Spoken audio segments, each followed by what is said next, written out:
चुनाव होने हैं। पार्टी ने 5वीं लिस्ट जारी कर दी है। इस लिस्ट के जारी होते ही हंगामा हो गया और अब खबर ये आ रही है कि बड़े बड़े नेताओं का टिकट जो है वो काट दिया गया है। और इस टिकट के कटने के बाद उनके जो समर्थक हैं वो बहुत नाराज नजर आ रहे हैं। भारतीय जनता पार्टी ने कैलाश विजयवर्गीय को टिकट दिया, उनके बेटे का टिकट अब काट दिया है। ऐसी स्थिति में लग तो नहीं रहा है कि मध्य प्रदेश में बीजेपी को सफलता मिल पाएगी। टिकट कटने के बाद विजयवर्गीय साहब के बेटे ने आखिर कहा क्या?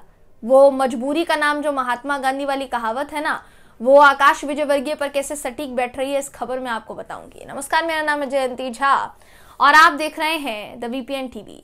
कैलाश विजयवर्गीय को इंदौर एक सीट से टिकट दिया गया। वो विजयवर्गीय जिन्होंने ये कहा था कि चुनाव लड़ने की उन्हें 1% की भी इच्छा नहीं थी, लेकिन फिर भी पार्टी ने टिकट दिया है तो वो लड़ेंगे और जीत कर आएंगे। मगर जिनकी इच्छा नहीं थी उनको टिकट पकड़ा दिया गया।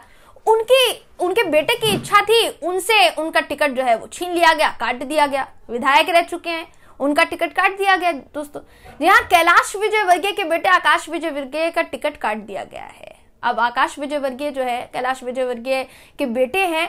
कैलाश विजयवर्गीय को बीजेपी ने इंदौर एक सीट से 25 सितंबर को उम्मीदवार घोषित किया था। आप कह सकते हैं पहली दूसरी लिस्ट में उनका नाम सामने आ गया था। इसके बाद से ही अटकलें ये लगनी शुरू हो गई थी कि इंदौर 3 सीट की जो विधानसभा है उसमें नुमाइंदगी करने वाले उनके 39 साल के जो बेटे हैं उनका टिकट कट सकता है। आखिरकार वो हो गया है। विधायक आकाश विजयवर्गीय ने पार्टी के फैसले को स्वीकार करते हुए क्या कहा है, आप जरा वो सुन लीजिए। कैलाश विजयवर्गीय को टिकट मिला, लगभग ये बात तभी स्पष्ट हो गई थी, साफ हो गई थी कि उनके बेटे का टिकट कट जाएगा। तो उन्होंने ये बोला कि मुझे इस बात का अंदाजा था। राकेश गोलू को टिकट दिया गया है उनकी सीट से। वो कहते हैं कि हमें खुशी है, हमने इस फैसले को स्वीकार किया है क्योंकि पार्टी के हित में ये फैसला है।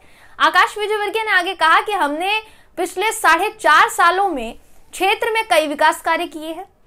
बीजेपी सरकार की योजनाओं को अपने विधानसभा के लोगों तक पहुंचाया है। सबका साथ सबका विकास के नारे के साथ इंदौर 3 निर्वाचन क्षेत्र के लोगों के लिए काम किया है।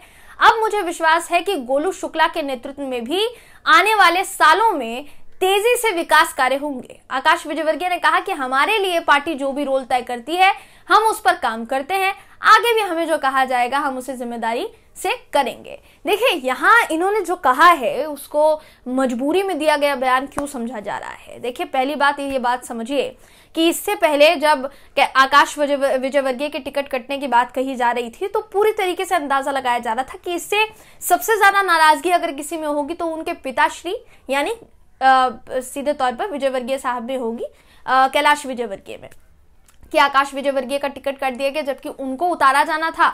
उनकी इच्छा नहीं थी, मेरी इच्छा नहीं थी, फिर भी मुझे टिकट दे दिया। मेरे बेटे की इच्छा थी, उसको टिकट नहीं दिया।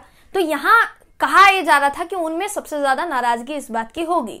हालांकि वो नाराजगी अभी सामने नहीं आई है, हो सकता है आगे सामने आ जाए। अब यहाँ ये जो कह रहे हैं आकाश विजयवर्गीय कि हमने इतनी योजनाओं को लोगों तक पहुंचाया, हमने ये काम किया, हमने फलाना काम किया, कहीं ना कहीं ये इस तरफ इशारा करता है दोस्तों कि काम तो हमने बहुत किया पार्टी के लिए, लेकिन क्या पार्टी ने हमारे साथ न्याय किया? हमने तो पार्टी की योजनाओं को जनता तक पहुंचाने का काम किया, उसका नारा प्रबल करने का काम किया, लेकिन क्या हमारे साथ जस्टिस हुआ है? क्या हमारा टिकट काट कर किसी और को पकड़ा दिया गया? क्या वाकई में पार्टी ने हमारे साथ न्याय किया है? ये जो आशंका है ये जताई जा रही है इनके इस बयान के बाद कि कहीं यही तो बात नहीं है। देखिए, बात की जाए दोस्तों 5वीं लिस्ट की तो सिर्फ और सिर्फ आकाश विजयवर्गीय को ही लेकर अटकलें जारी नहीं है। इसके अलावा सीधे तौर पर जो रसाकशी है वो दिख रही है, क्योंकि जो बीजेपी अध्यक्ष है वी.डी. शर्मा, उनके खिलाफ नारेबाजी हुई है। इसके अलावा पार्टी की जहां मीटिंग चल रही थी, संभागीय मीटिंग चल रही थी, वहां पर जिन लोगों का टिकट कटा वो घुस गए जबरन और उन्होंने सीधे तौर पर हंगामा करना शुरू कर दिया, नारेबाजी करनी शुरू कर दी। नारेबाजी के साथ साथ इन लोगों ने मारपीट भी की है, उसका भी वीडियो सामने आया है। वो वीडियो हालांकि मैं आपको नहीं दिखा रही हूँ, बट स्क्रीन पर आपको वो वीडियो दिखा रही हूँ जहां आप देख सकते हैं कि टिकट जारी होने के बाद, उम्मीदवारों की टिकट जारी होने के बाद कितना हंगामा हुआ है। तो क्या इस हंगामे के बाद ऐसा समझा जा सकता है कि भारतीय जनता पार्टी वाकई में मध्य प्रदेश चुनाव जीतने में सफल हो पाएगी? दोस्तों अपनी राय कमेंट करके जरूर बताइएगा। वीडियो अगर आपको पसंद आया हो तो वीडियो को लाइक कीजिए, शेयर कीजिए, चैनल को सब्सक्राइब करना बिल्कुल भी ना भूलें। फिर मुलाकात होगी आपसे अगली वीडियो में, तब तक के लिए नमस्कार।